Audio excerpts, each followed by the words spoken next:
Nous sommes à une réunion qui a pour objectif de réaliser une interview à l'endroit des présidents des ordres de médecins de l'Union économique et monétaire ouest-africaine. Et cette interview est un prélude des premières journées nationales de l'ordre des médecins de Côte d'Ivoire. Donc, c'est une interview qui a pour objectif de vous découvrir, vous, savoir vos titres, fonctions, et savoir un peu comment fonctionne l'ordre des médecins au niveau de votre pays. Je suis docteur Jean-François Dienne. Je suis médecin anesthésiste réanimateur depuis 1994 et j'ai été ancien interne des hôpitaux de Dakar, ancien assistant chef de clinique au département d'anesthésie de l'université Cheikh Anta Diop de Dakar et où j'ai été assistant de 94 à 96. Puis je me suis installé dans le privé et depuis lors, je suis en privé. Et au sein de l'Ordre national des médecins du Sénégal, je viens d'être élu au mois d'avril passé président du Conseil national de l'Ordre des médecins du Sénégal. Ok, merci bien. Alors moi, je suis docteur Abdul Ghani Sawadogo. Je suis médecin épidémiologiste de formation. Je suis également hémobiologiste, spécialisé donc en transfusion sanguine. Et depuis février 2024, justement, je suis à la tête du Conseil national de l'Ordre des médecins du Burkina Faso. À côté de cela, je suis également conseiller technique surveillance épidémiologique à l'ONG JH Piego. C'est une ONG américaine donc, qui est située dans une bonne vingtaine de pays à travers le monde. Et donc, je suis le conseiller technique dans le projet de renforcement de la sécurité sanitaire mondiale. Je suis docteur Tankari Abdoulaye. Je suis chirurgien généraliste et tendance orthopédie. Je suis le président du Conseil national de l'Ordre des médecins du Niger depuis 2022.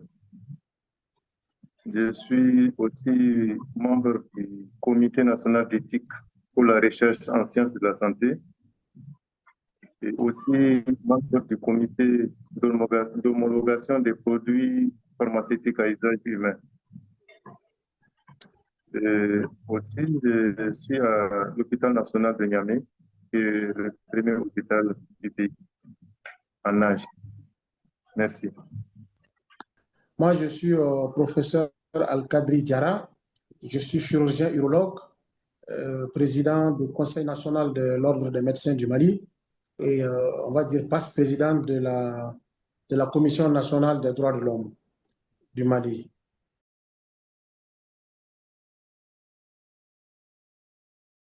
La deuxième question, c'est une question qui est toute simple. C'est pour savoir ce qui motivait votre participation en tant que président de l'Ordre national des médecins. Alors, moi, ma motivation, elle est grande parce que vous savez, la Côte d'Ivoire et le Mali, c'est des pays voisins.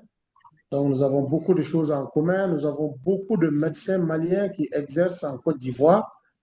Et particulièrement le président Bagayogo, depuis notre arrivée à la tête de l'Ordre des médecins, et chaque fois que nous avons eu à organiser notre assemblée générale, nous l'avons toujours invité pour des partages d'expériences, des partages de points de vue, et surtout dans notre espace qui est l'espace UMOA.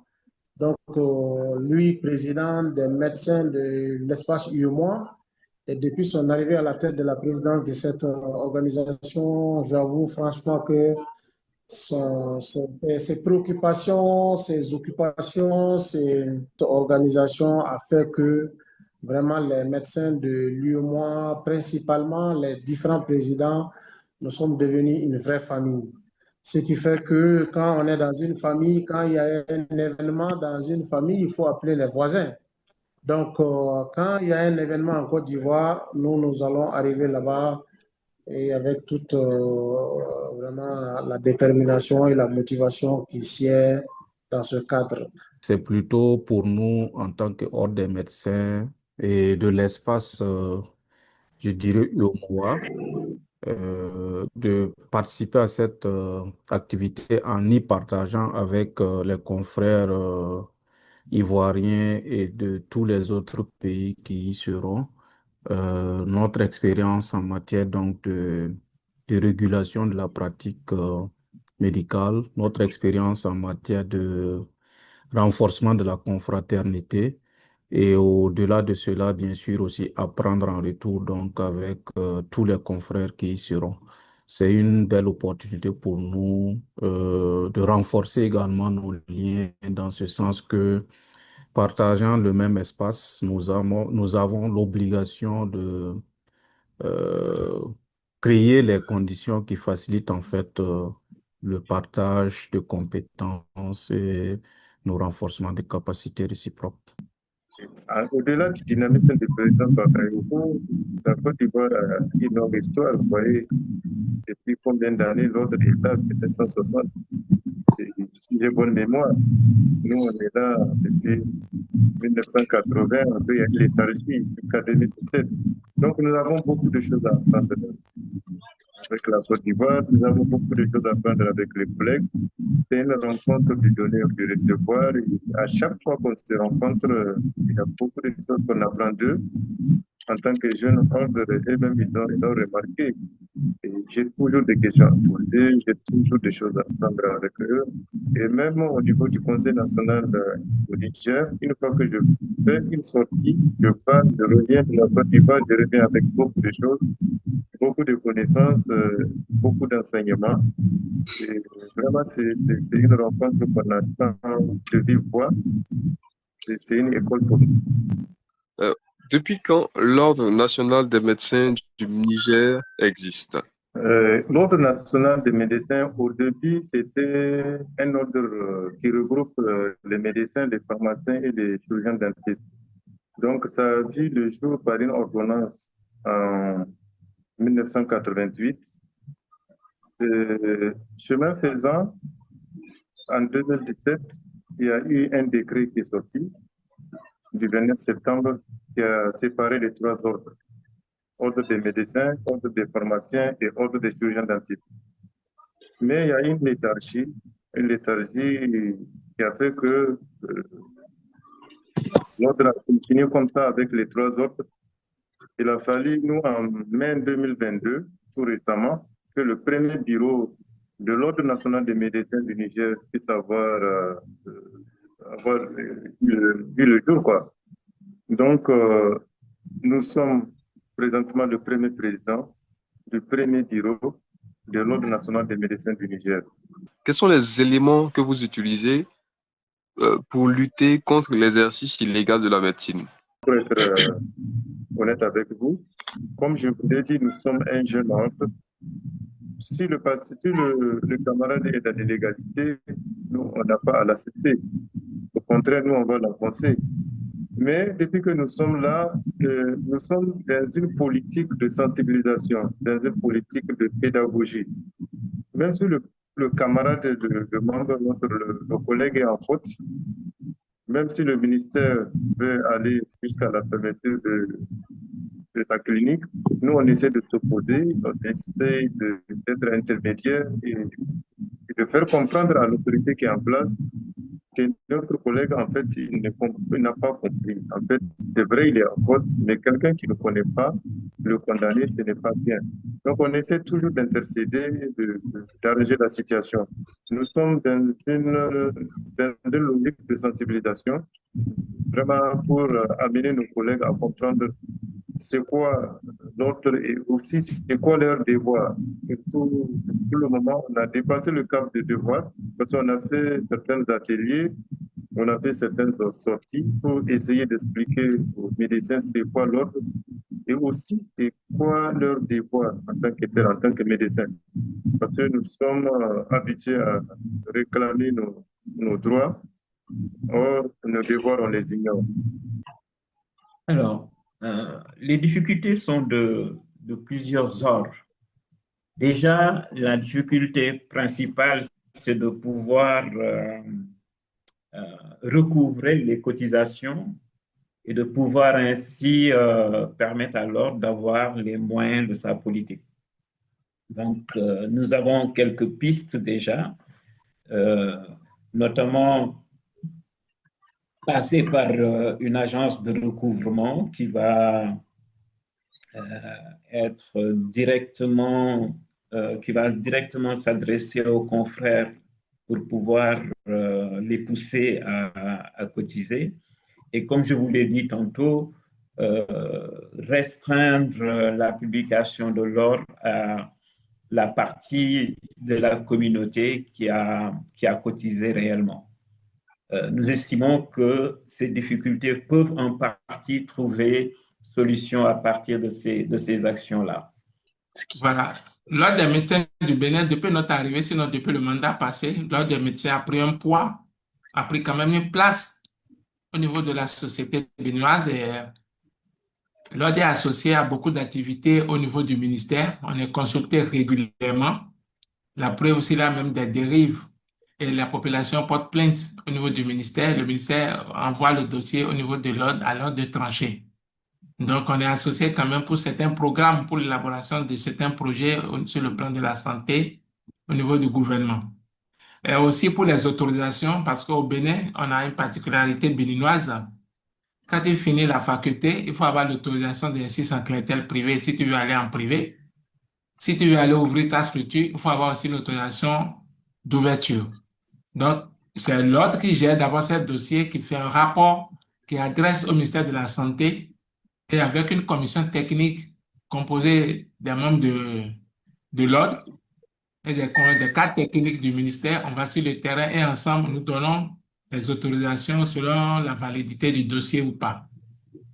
Donc, on est consulté. En dehors de ça, pendant la période de grandes endémies, je vois, pendant la période de la COVID, l'ordre était beaucoup associé pour voir un peu ce que l'ordre a proposé. On a fait beaucoup de propositions au gouvernement. Et face à les autres des médecins, on avait un atelier où le ministère nous a adressé un courrier pour dire les solutions que propose l'ordre pour freiner un tant soit peu les autres des médecins. Donc, beaucoup de nos propositions ont été prises en compte par le gouvernement, par le ministre de la Santé, et ça fait que ça réduit un peu les choses. Et de deux, ceux qui ne sont pas partis, l'ordre est associé actuellement depuis l'année 2023-2024, 2025, non, on n'a pas encore fait pour 2025, 2024, toutes les promotions qui sortent de nos deux facultés de médecine, l'ordre intervient pour leur recrutement. On appelle ça combler c'est un projet de la Banque islamique de développement où l'ordre est associé pour le recrutement des jeunes médecins pour aller vraiment servir, surtout dans les déserts médicaux où il n'y a pas de médecins. Donc, l'ordre est associé. Quelle a été l'implication de l'Ordre des médecins aux différentes phases de construction de ce centre hospitalier international? Très bien, merci pour cette question. Ça, on le reconnaît quand même, ces efforts à notre gouvernement. L'ordre a été consulté depuis la maquette de cet hôpital. Et quand le chantier évoluait, on a été invité plusieurs fois, donner nos avis sur la disposition des salles, bien que c'est un hôpital qui est financé par l'APHP en France, avec le concours du gouvernement béninois. Le gouvernement béninois a apporté son apport, l'APHP aussi a financé. Ça a été construit par Bouygues. Donc, l'ordre est vraiment associé à la construction et au recrutement. Et la collaboration de ce côté, ça se passe très bien. Deuxième chose que je voulais dire, l'ordre est aussi associé au contrôle sur le terrain, surtout par rapport à la fermeture des structures illégales. Jusqu'au jour d'aujourd'hui, on a fermé autour de 1200 structures illégales qui existaient avant.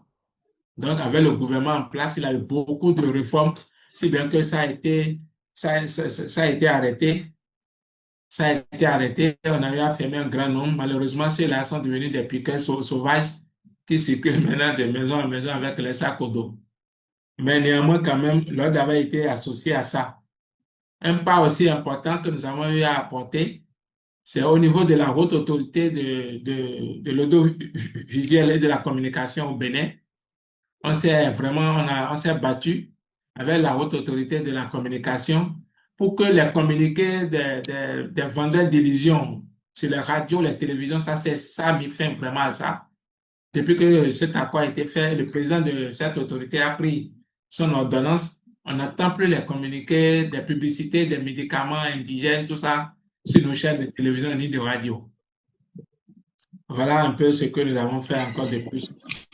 Quels sont les services qui sont proposés par l'Ordre des médecins du Sénégal à l'endroit des médecins?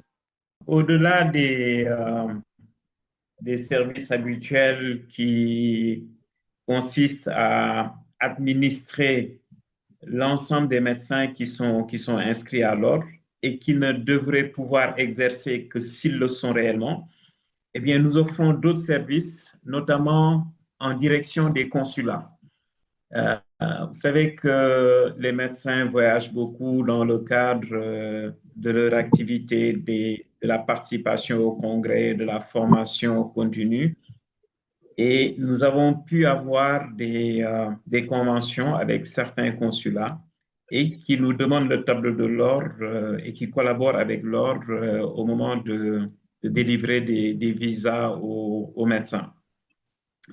Et cela permet également, par ricochet, de pouvoir faire inscrire beaucoup de médecins parce que cette motivation-là leur permet de venir s'inscrire. Nous avons également contracté avec des compagnies d'assurance pour la prise en charge médicale des médecins qui le désirent, en sachant que pour la plupart, surtout ceux qui sont dans la fonction publique, ils ont des prises en charge de l'État, mais cette prise en charge peut s'avérer insuffisante, ce qui fait que beaucoup de nos confrères aujourd'hui profitent des contrats d'assurance négociés directement avec certaines compagnies par l'ordre des médecins. Bem, quanto a essa questão, nós gostaríamos tanto de participar, mas não passa do que falei há bocado.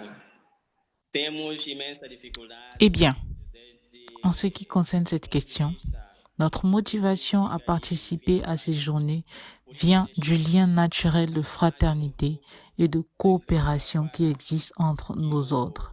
Nous considérons qu'il est essentiel d'être présent à cette rencontre car elle représente une occasion précieuse de partage d'expériences, de réflexion commune et de renforcement de la collaboration entre nos pays. A nossa vocação e a nossa responsabilidade é de fazer parte de todas as comunidades onde estamos. Participer à ces journées, c'est aussi exprimer notre solidarité, soutenir l'initiative de l'Ordre des médecins de Côte d'Ivoire et affirmer notre engagement à travailler ensemble pour l'avenir de la profession médicale en Afrique. Começo por agradecer o convite e igualmente felicitar a organização por essa initiative. Merci beaucoup d'avoir répondu à nos questions. Et nous serons vraiment très heureux de vous recevoir en Côte d'Ivoire les 10 au 13 septembre 2025. Merci beaucoup. Merci à vous. Muito obrigado.